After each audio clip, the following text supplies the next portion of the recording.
This is an expanded 2-hour edition of Special Report. Judgment Day for White House Chief Strategist Steve Bannon. He's been touted as someone who helped orchestrate candidate Trump's White House win, much to the chagrin of President Trump. He's been tied directly to several internal personnel battles inside the Trump White House. A self-described economic nationalist, he had a whiteboard in his office with all of the promises candidate Trump made on the campaign trail, pledging to keep White House policy to those promises. He was even comically portrayed as the Grim Reaper on Saturday Night Live, the political harbinger of death. Tonight, Steve Bannon is out. The White House issued a statement this afternoon saying Bannon and Chief of Staff John Kelly had agreed today would be Bannon's last day.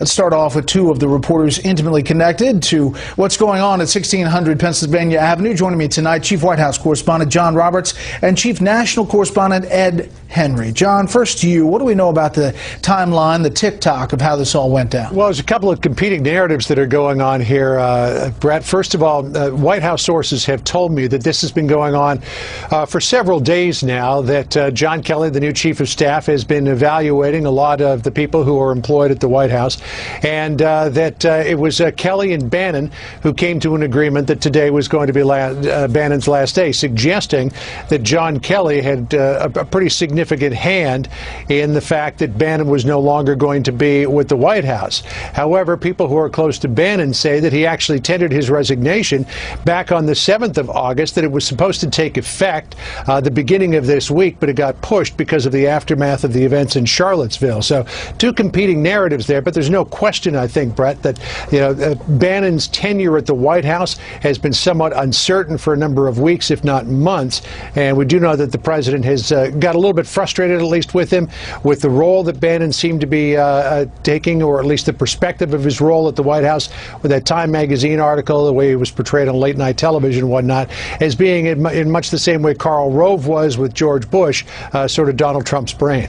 Yeah, Ed, we saw Tuesday the president was asked in that now legendary news conference at Trump Tower about Steve Bannon's prospects. Take a listen.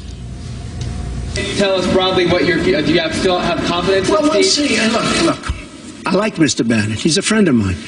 But Mr. Bannon came on very late. You know that. I went through 17 senators, governors, and I won all the primaries. Mr. Bannon came on very much later than that. And I like him. He's a good man. He is not a racist. I can tell you that. He's a good person. He actually gets a very unfair press in that regard. But we'll see what happens with Mr. Bannon. All right, was a we'll see, Ed. We'll see, but also think about it there. The president was still angry about this book, Devil's Bargain, where it basically puts Bannon on the cover with President Trump and makes him almost the leader of this Trump movement. And to follow on John, on top of Time magazine and all of the other accolades that suggested that, Steve Bannon was the brains, it's clear that it was still gnawing at the president on Tuesday at that now famous news conference that I'm the one who went through 17 different Republican candidates. I'm the one who's the leader of this movement. And so they were, and he came so late because remember, Bannon only came on in August of 2016. He wasn't there at the beginning, was the president's points. But beyond that, I want to point out something new this hour I'm hearing. A source close to Bannon just reached out to me and said that they are seeing all this speculation out there tonight that Steve Bannon is allegedly going to go to war with Donald Trump and that he's going to use his old news organization, Breitbart, to attack this White House. This source close to Bannon told me this is completely untrue. He said, quote, no way. He 100% will have the president's back, and added that Bannon believes the president is, quote, a great man and a great president. Now, whether that holds up, whether that's just spin in the early hours, everybody's friends, it's going to be fine, we shall see. But the Bannon camp is telling me tonight that there's a lot of garbage out there, frankly. They think that he's going to war with the president. Yeah, that's interesting, John. Pointing to that, the timeline is key here because you have this interview with the American Prospect, which his people said he thought was off the record. But in retrospect, it seems a little far-fetched that he thought it was off the record, in which, among other things, he says on North Korea, there's no military solution to North Korea's nuclear threats. Forget it. Until somebody solves the part of the equation that shows me that 10 million people in Seoul don't die in the first 30 minutes from conventional weapons, I don't know what you're talking about. There's no military solution here. They got us, which was direct contradiction, obviously, to the president president's fire and fury threat to North Korea. It seems like this was his kind of flaming glory on his way out, doesn't it? Well, let's put it this way. I've talked to Steve Bannon quite a lot in the last year and a half, and Bannon is a very smart cookie. And he knows when things are on the record, and he knows when they're off the record, and he knows when they're on background. So for this, and I was told the same thing, that he thought that this was off the record. I think he's smarter than that. I think he knows when it's on the record, when it's off the record. And it may be that this was a kind of an exit interview for him, but I am told by the White House that the statements that he made to the American prospect were, quote, not helpful in terms of his tenure at the White House. But then again, if you believe the other competing narrative in the timeline out there, he had already tendered his resignation. I am told, though, that this idea of Bannon going to war is not going to be going to war with the president. It will be going to war with the establishment people in the Republican Party. Or how many people inside the White House? That he has never, ever had a fondness for. And inside the White House, that would include people like Jared Kushner, H.R. McMaster, and Gary Cohn, who he's never had close relationships with. So, and I'm also picking up some buzz inside the White House that there still may be other departures ahead. We heard that Gary Cohn was going to stay after he was said to be upset with what the president said about Charlottesville. But now people are looking at Jared Kushner for a number of different reasons and saying, well, maybe it's time for Jared Kushner to leave the White House as well, which would be really interesting because I suspect that he and his wife Ivanka would join him in going back to New York. Yeah, that is quite something. John, Ed, thank you very much, gentlemen. Just some breaking news now. We're getting over the wires. Carl Icahn has said in a letter to President Trump that he has agreed to cease to act as special advisor to the president on issues relating to regulatory reform. Carl Icahn, one of the businessmen, close ties to Donald Trump before he was a candidate, as he was a candidate, signed on to deal with regulations. Now, in a letter to the president, says he is going to stop being a special advisor to the president on issues relating to regulatory reform. We will follow that, give you the breaking news as it develops and reaction from the White House. Let's get more perspective on all of this. The Steve Bannon departure from a man who's worked up close with the Trump team. David Bossie served as Mr. Trump's deputy campaign manager. David, thanks for being here. Your take on, as we're breaking this down, what this means for this White House. Well, I think that the president has come to count on Steve Bannon in many ways over the last year plus that Steve's been part of that orbit. Steve does get a bad rap, and I think what John was talking about is accurate. If you look at the campaign, just as one example, as an anecdotal evidence, is that Steve Bannon came onto a campaign that was incredibly in upheaval the second time with Paul Manafort leaving the campaign. It was very disorganized. Steve came in and organized that campaign and righted the ship. It was President Trump's campaign. President Trump is the candidate, but Steve was able to put an organization together that helped to get it across the finish line.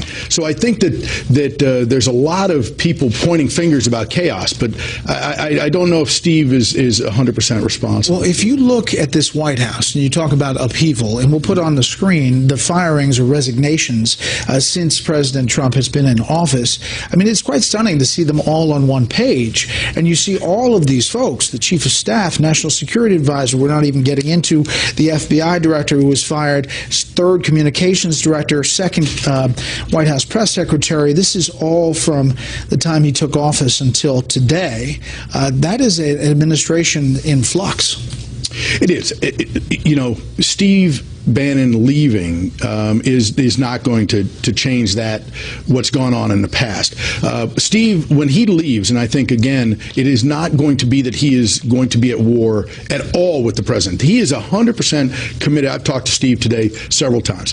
He is 100% committed. He is. He's in excellent spirits, and he is 100% committed to making sure that President Trump's agenda, the agenda for the American people, succeeds. And that's what he is going to be now on the outside. A different place. And to be honest with you, you look at Corey Lewandowski and myself, for instance, we have just a terrific opportunity now with Steve as part of our operation to try and help from the outside. And not everything can happen from the inside. It's good to have folks like us on the outside. I get that, Dave, but wasn't his role, or one of his roles, to be a disruptor, to be the elitists are not going to win, to break up the establishment? And isn't their fight really also inside this White House with the Gary Cohns, the Dina Powells, the Jared, the Ivankas, the concern that the Trump conservative, if you want to call him that, is leaving the White House? Here is a quote from Kristen Tate. She's a columnist, and she says, if Bannon goes, so do Trump's biggest ties to his own base. So long to innovative policy ideas, goodbye to credible outreach to blue-collar factory workers and miners, au revoir to President Trump's political capital. Once Bannon goes, there's no going back. The American working class backed Donald Trump in record numbers for a reason. Bannon's views on trade, immigration, taxes, foreign policy crafted the Trump campaign's most successful moments. Bannon is more than the idea guy. He's perhaps the one person indispensable to Trump's goals aside from the president himself. Your take? I think she is right on point with a lot of that. It's Steve Bannon leaving the White House does not necessarily stop him from helping the president fulfill that agenda. And actually, Steve's position is, with me today, is that it's now easier for him to do the things, to participate in a way that he's not handcuffed like he was inside the White House. Being on the outside, there's a lot of freedom, and you have a lot more weapons at your disposal than when you're handcuffed inside the White House. But is he going to be trying to take out, not war with the president, but war with maybe some of those globalist, as he calls them, or elitist or establishment feelings that some of the other people inside the White House he has charged have? Yeah, I mean, this is his view. I understand what you're saying, and I think that there is going to continue to be from Steve Bannon's point of view, pointing out to the media, to the American people, and to the president that here are the agenda items that got you elected, and here's what you promised the American people, just the whiteboard you're talking about, the list of promises that you made during the campaign, and here's how we need to fulfill them. Some of the people inside of your administration weren't with you during the campaign, and they don't agree with you on these policy positions now. And I think that that's going to continue, that he's going to continue to point those things out when it's necessary, because he's always been the voice that has had to rise up to be able to stop certain things from happening. All right, last thing. This has been a while in the making, do you believe? I mean, it was not a result out of Charlottesville, Brett, or anything else? No, Brett, I think that you've seen the writing on the wall for quite some time. Even when Ryan Priebus left a few weeks ago, it was talk then, was Bannon in or out? This has been going on. I think General Kelly now has come in, really tried to I think, make the White House his own, and that's what he's doing. Okay. Dave Bossie, thanks so much for being here. Thanks for having me. Syndicated columnist Charles Krauthammer joins us now with his reaction to this departure today. Charles, I want to play something. This is Thursday, and when the whole article came out with the American Prospect, this is what you said. I think that Bannon just got scaramucci'd. You have to define that verb. No, it's a new word. Actually, he was self-scaramucci'd. It was kind of like a Japanese version of it, where you Muchi. Exactly, where you sort of you actually impel yourself. On North Korea, which he did speak extensively about, he totally contradicted the president. He ridiculed his position. So what do you think about that now, in retrospect, and this move today? I'm committed to the Scaramucci explanation. I mean, you could give me all these other reasons. You can tell me the writing was on the wall. You can tell me Kelly wanted a clean house. You can say it was inevitable once Reince left, he was going to leave. And you can tell me that he tendered his resignation a couple of weeks ago. It was only a matter of time. The fact is, he gave this interview to the American Prospect, after which you cannot remain in the White House. That was a machine gun attack on everybody else in the White House, and it was a takedown of two of the president's major positions, North Korea and trade with China, almost ridiculing them and sort of putting himself above them. Once you've done that, you can't go back. That was a classic Scaramucci, and it proves that you don't have to use profane language to be Scaramucci'd. Is there a sense, I mean, you just heard the conversation we had with Dave Bossie about the Trump, if you want to call it a Trump conservative, but the Trumpist inside the White House, and he was the last kind of pure blood. There is Kellyanne Conway, who obviously was the campaign manager from his time on the campaign, but is there a sense that there's a shift now with General Kelly as chief of staff and Gary Cohn's, the Dina Powell's, the Ivanka and Jared's are winning the battle? There's no question. They won the battle. Bannon represented the populist, ethno-nationalist wing, the one that actually helped Trump win the election. But it's a very difficult governing proposition. He was the last of the Mohicans, and he lost out.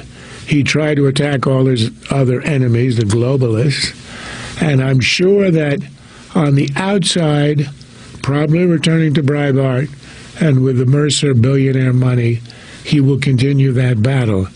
But he lost it inside the White House. All right, Charles, we'll see you at the panel at 6 p.m. Thank you. What's your reaction to Bannon's departure? Let me know on Twitter at Bret Baier, and you can use the hashtag Special Report, or on Facebook at facebook.com/Bret Baier SR. We may use one of your comments later with the panel. Terror in Europe. New details in the hunt for terrorists. We will go live to Barcelona, Spain, when we come back.